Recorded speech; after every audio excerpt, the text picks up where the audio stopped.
Iran और Yemen के Houthi विद्रोहियों ने एक साथ मिलकर इजराइल पर हमला किया है।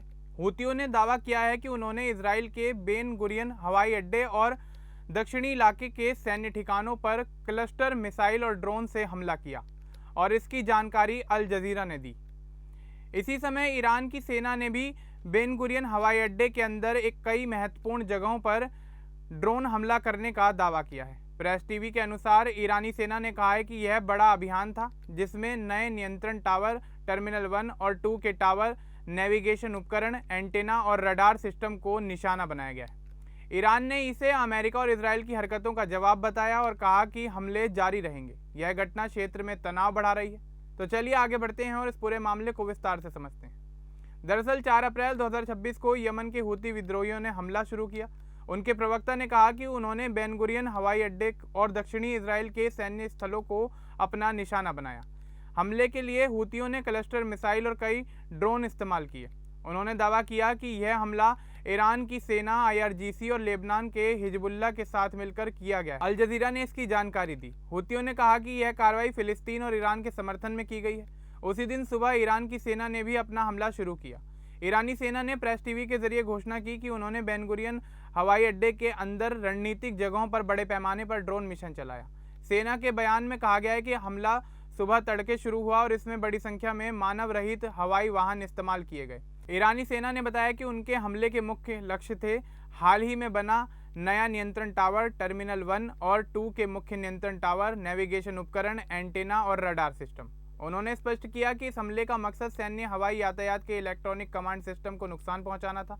ईरानी सेना ने आगे कहा कि हमले का उद्देश्य इजराइल के लड़ाकू विमानों की मार्गदर्शन प्रणाली को बाधित करना और उनके हवाई अभियानों को रोकना था। वे चाहते थे कि इजराइल की निगरानी और इलेक्ट्रॉनिक युद्ध क्षमता कमजोर हो जाए। ईरान ने पूरे हमले को अमेरिका और इजराइल द्वारा लगाए गए शत्रुतापूर्ण कृत्यों का जवाब बताया।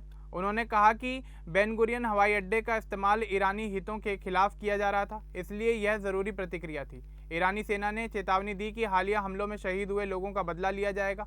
उन्होंने साफ कहा कि उनके अभियान बिना रुके जारी रहेंगे। 4 अप्रैल को दोपहर तक दोनों तरफ के दावे सोशल मीडिया और न्यूज़ चैनलों पर तेज़ी से वायरल हो गए। हूतियों ने कहा कि उनका हमला सफल रहा। ईरान ने भी अपने ड्रोन मिशन को सफल बताया। अभी तक इजराइल की तरफ से इन दावों पर कोई आधिकारिक पुष्टि नहीं की गई है। इजरायली मीडिया ने कुछ हमलों की सूचना दी लेकिन नुकसान की पूरी जानकारी नहीं दी। 5 अप्रैल 2026 को सुबह तक मामला और ज़्यादा चर्चा में आ गया। क्षेत्र में तनाव बढ़ गया और लोग इंतजार कर रहे हैं कि इजराइल अब क्या जवाब देगा। हूतियों ने पहले भी इजराइल पर हमले किए थे लेकिन यह हमला बेन गुरियन हवाई अड्डे को सीधे निशाना बनाने वाला था। ईरान का हमला भी पहली बार इतने बड़े पैमाने पर ड्रोन से किया गया दावा किया जा रहा है। ईरान सेना के बयान में जोर दिया गया कि यह हमला केवल रक्षा के लिए था। उन्होंने कहा कि अमेरिका और इजराइल की लगातार कार्रवाइयों के कारण यह जवाबी कार्रवाई ज़रूरी हो गई। फिलहाल तो हालात ऐसे हैं कि दोनों पक्ष अपने अपने तरफ से दावे कर रहे हैं। हूतियों ने कहा है कि आगे के हमले इजराइल और अमेरिका की हरकतों पर निर्भर करेंगे। ईरान ने भी यही संकेत दिया है कि अगर हमले जारी रहे तो उनका जवाब भी जारी रहेगा। यह घटना पूरे मिडिल ईस्ट में एक नई बहस छेड़ रही है। कई देश इस पर अपनी नज़र बनाए हुए हैं। लोग उम्मीद कर रहे हैं कि स्थिति और बिगड़ने से पहले कोई समझौता हो, लेकिन अभी दोनों तरफ से चेतावनियां आ रही हैं। 4 अप्रैल की सुबह से शुरू हुए इन हमलों ने क्षेत्र की सुरक्षा स्थिति को चुनौती दी है। हूतियों और ईरान ने दोनों ने अपने हमलों को समन्वित बताया।